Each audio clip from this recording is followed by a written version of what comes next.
Before the world began, there was nothing.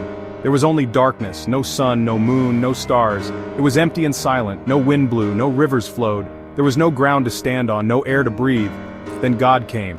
He was always there, even when nothing else was. God was powerful and good. He had a plan to create something amazing. He would make a world full of light and life, a world he would love. In the beginning, before time itself had meaning, there was only darkness. The universe was silent, a vast and endless void stretching in every direction, untouched and unformed. Nothing stirred, and not a single ray of light pierced the infinite blackness. It was a canvas waiting for the first stroke of creation. Then, God spoke.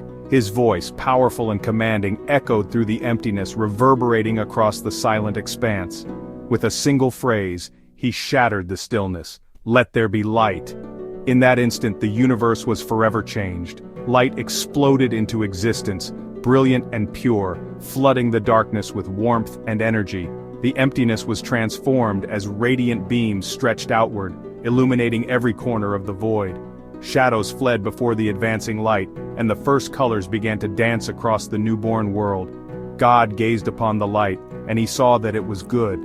The light brought hope, clarity, and the promise of new beginnings. It was the first gift to creation, a sign of beauty and purpose woven into the fabric of the universe. To bring order to this new world, God separated the light from the darkness.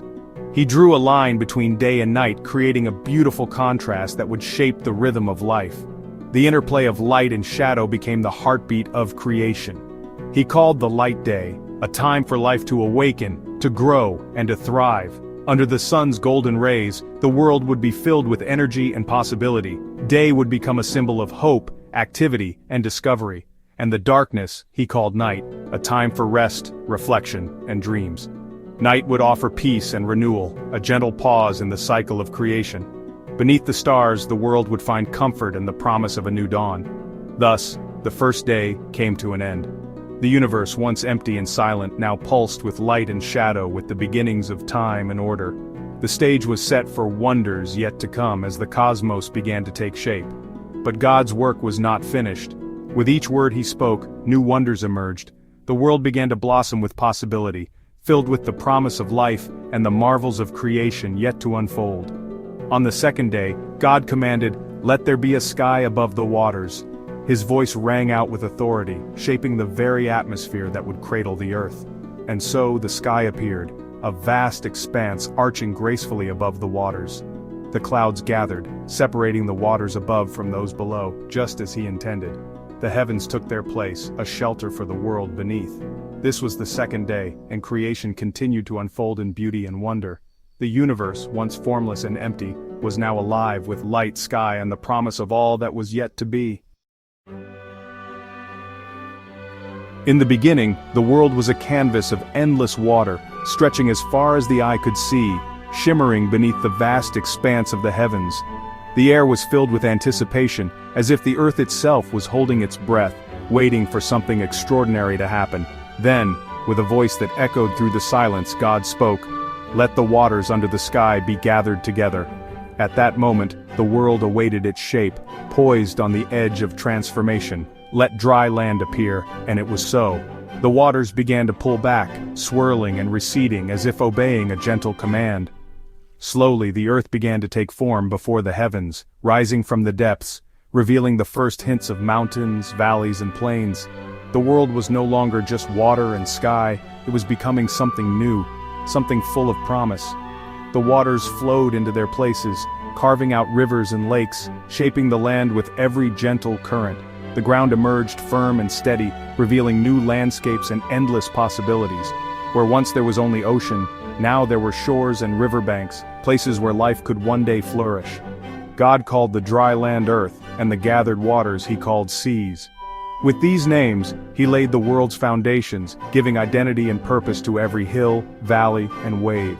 The continents stretched out, surrounded by the deep blue oceans, each one unique and full of potential. Then God said, "Let the earth be filled with living things." And suddenly, the silence was broken by the stirrings of life. Tiny creatures began to move in the soil, birds soared above the trees, and animals of every kind roamed the land. Life began to stir everywhere, filling the world with energy and movement. Let there be plants that grow from the ground, sprouting fresh and green from the rich soil. Shoots pushed their way upward, reaching for the sunlight, while roots dug deep into the earth, anchoring the new life. The land was soon covered in a tapestry of green, as grasses, ferns and mosses spread across the ground. Dew sparkled on the leaves each morning, and the air was filled with the gentle rustle of new growth. The world was waking up, alive with the promise of abundance. Let there be trees that bear fruit, their branches heavy with abundance and promise. Orchards blossomed, and soon, apples, figs and berries hung from the trees, offering nourishment and sweetness to all who would come after. And so it was. The earth was covered in green grass, beautiful flowers and tall trees everywhere. Meadows stretched out in every direction, dotted with wildflowers of every color, while forests rose up, their canopies reaching toward the sky. The world was alive with color and sweet smells, buzzing with bees and fluttering butterflies. The air was filled with the songs of birds and the gentle hum of insects, each one playing its part in the great symphony of creation. Everywhere you looked there was life, vivid, vibrant, and full of wonder. The fields were a patchwork of blossoms, and the forest echoed with the calls of hidden creatures. God looked at all he had made, and he saw that it was good. The world was filled with beauty and wonder, a masterpiece painted with light, color, and life. Every sunrise brought new hope, and every sunset whispered of peace. But he wasn't finished yet. The story of creation was still unfolding, and one more amazing creation was waiting to be revealed, a creation that would change the world forever. In the beginning, before the world was filled with life and color, there was only the vastness of the earth and the gentle touch of light breaking through the darkness. It was in this sacred moment that God spoke, his voice echoing through the emptiness. Let us make human beings in our own image, reflecting our likeness and spirit. This was not just a command, but a declaration of love and intention, a promise that humanity would be crafted with care, purpose, and dignity. So, with infinite patience and artistry, God reached down to the earth. He gathered dust from the ground, the very substance of creation, and began to shape it. Each movement was deliberate, every curve and line formed with deep thought and affection. The clay took the shape of a man, sculpted with strong arms, gentle hands, and a face that would one day smile, laugh, and weep. God molded every detail, from the arch of the brow to the soles of the feet, ensuring that this creation would be unique among all living things. When the form was complete, God leaned close and breathed the breath of life into the man's nostrils. In that instant, the clay was transformed, no longer just earth, but a living soul. The man's chest rose and fell as he took his first breath. His eyes fluttered open to the beauty of the world around him. He was filled with spirit, wonder, and the spark of divine purpose. The world seemed to pause as if in awe of this new creation, alive and aware for the very first time. God named the man Adam, the very first of humankind. Adam stood in the midst of creation, surrounded by the gentle rustle of leaves and the soft glow of sunlight filtering through the trees. He was the beginning of a new story, the first chapter in the tale of humanity. In Adam, God saw the reflection of his own image, a being capable of love, creativity, and deep connection. Yet even in this paradise, God saw that Adam was alone. He watched as Adam explored the garden, naming the animals and marveling at the wonders around him, but there was no one to share his joy, his thoughts, or his dreams. So, with gentle compassion, God caused Adam to fall into a deep, peaceful sleep, cradled by the soft earth and the whispering breeze. While Adam slept, God took one of his ribs and with loving care, began to create a companion. From this single rib, he fashioned a woman, her form graceful and strong, her spirit vibrant and full of life. She was made not from the dust of the ground but from Adam himself, a symbol of their deep connection and unity. God shaped her with the same attention and love, ensuring she would be a true partner, equal and cherished. When Adam awoke and saw the woman beside him, his heart leapt with joy. He recognized her as part of himself, yet wonderfully unique. Overwhelmed with gratitude and happiness, Adam celebrated this gift, knowing he was no longer alone. Together, they would share the beauty and abundance of the world side by side.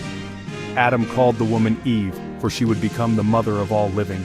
Her presence brought warmth and companionship, and together they laughed, explored, and dreamed beneath the canopy of the garden. Eve was a source of strength and inspiration, and in her Adam found a partner to share in the wonders of life. God blessed Adam and Eve, filling their hearts with peace and their days with purpose. He gave them a home unlike any other, a garden called Eden. This was a place of breathtaking beauty, where every tree was heavy with fruit, every flower bloomed in radiant color, and every path led to new discoveries. Eden was a sanctuary, a place where abundance and wonder were woven into every corner. The garden overflowed with life. Fruit trees offered their bounty, their branches heavy with sweetness. Rivers of crystal-clear water wound through the landscape, sparkling in the sunlight and nourishing every living thing. The air was filled with the scent of blossoms and the gentle hum of life, a symphony of nature and perfect harmony. In Eden, animals of every kind lived together in peace. Lions lay beside lambs, birds sang from the treetops, and every creature moved without fear. Adam and Eve walked among them, caretakers and friends sharing the garden with all living things. There was no conflict, only harmony and mutual respect. In this perfect place, God himself walked and talked with Adam and Eve. They shared moments of closeness, learning from his wisdom and feeling his presence in every gentle breeze. Each day was filled with discovery and growth, as they explored the mysteries of creation together, guided by the loving hand of their Creator. There was no sadness, no pain, and no fear in Eden.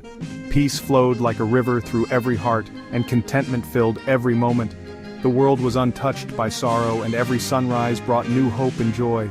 It was a time of pure joy and love, where laughter echoed through the trees, and happiness was as abundant as the flowers in bloom. Adam and Eve lived in perfect unity, their days filled with wonder, gratitude, and the simple pleasures of life in paradise. The world was new, fresh, and unspoiled, a masterpiece of creation. Everything was as it was meant to be, good, beautiful, and full of promise. In Eden, the story of humanity began, surrounded by the love and grace of the Creator, in a garden paradise where every moment was a gift.